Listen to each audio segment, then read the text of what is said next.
During a recent motorhome adventure up north, I stayed on a campsite right on the edge of Delamere Forest. This brief walk around part of Delamere Forest was recorded to accompany my motorhome blog, a link to which is included in the description, if you're interested of course. If you like woodland and walking through wooded areas, you're going to enjoy Delamere Forest. I wouldn't consider myself a fan of woodland walks, but I do enjoy them in the autumn months when the leaves are starting to die off and litter the ground. The autumn colours are stunning, however, to see them at the best you need a day with a bit of sunshine, unlike this dull October afternoon. Delamere Forest is huge, and there are a few marked trails of different distances throughout the woodland.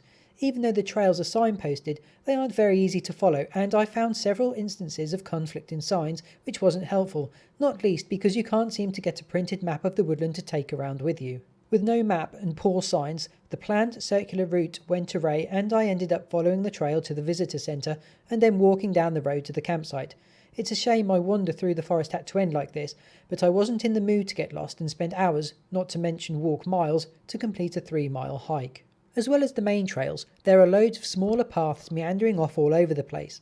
Once again, with no map, I can see it very easy to wander off on one of these trails, lose your way and end up walking or cycling much further and longer than you originally intended to. I noticed the signs for the main trails include a location reference number and also a contact number, so if you do get really lost and can't work out where you are, it is possible to call for assistance. Just remember to take your mobile phone with you. A printed map would be very useful for those wanting to stray from the main paths, but alas, I couldn't find one anywhere. Because of this, I thought it best to stick to the main trails. I was just starting to think that Delamere Forest is a typical bit of woodland, like I have in my home area of East Anglia, when I stumbled across Blakemere Moss. This strange landscape looks like some mangrove type place, or at least what I imagine mangrove to look like in the flesh. The better half didn't find Blakemere Moss very appealing, but I think it has a certain charm about it. Whilst Blakemere Moss may be something a little bit different, the rest of Delamere Forest is just your typical woodland.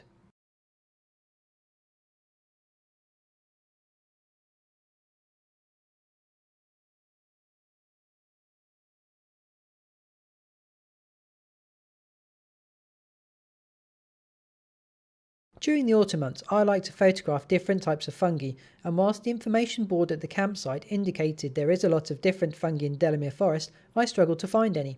I hunted high and low for fungi, I looked around Blakemere Moss, I strayed off the main trails, although not too far, and I didn't see a single mushroom or toadstool in any of my entire 3-mile walk.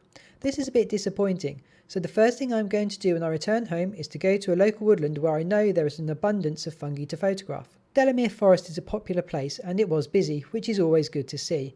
The campsite, where I started my hike, is a fair distance from the visitor centre, and I noticed the closer I got to the visitor centre, the busier the wood was. The visitor centre itself was absolutely rammed, which again is good to see for the local economy. Delamere Forest is home to Go Ape, some treetop adventure attraction, so if you want to have a go at an obstacle course in the treetops you can.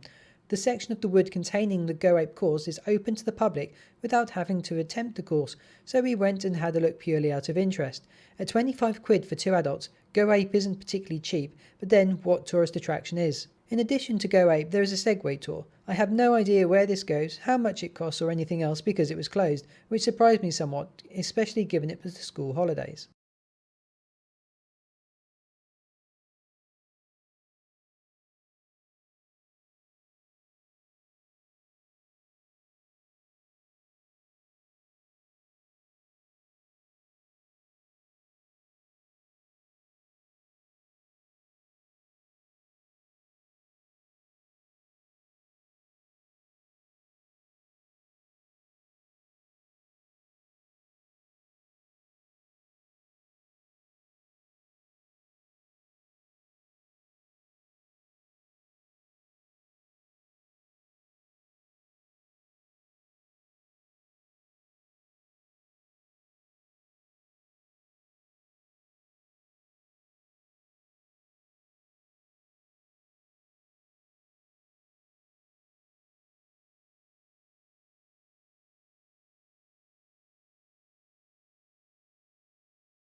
I enjoyed my autumn hike through Delamere Forest to enjoy the autumn colours, but I wouldn't make the 200-mile trip, one way, north of my home specially for it. Had I not been staying on the campsite, I wouldn't make a special trip to go and walk around Delamere Forest either. Don't get me wrong, it's good, just not that good.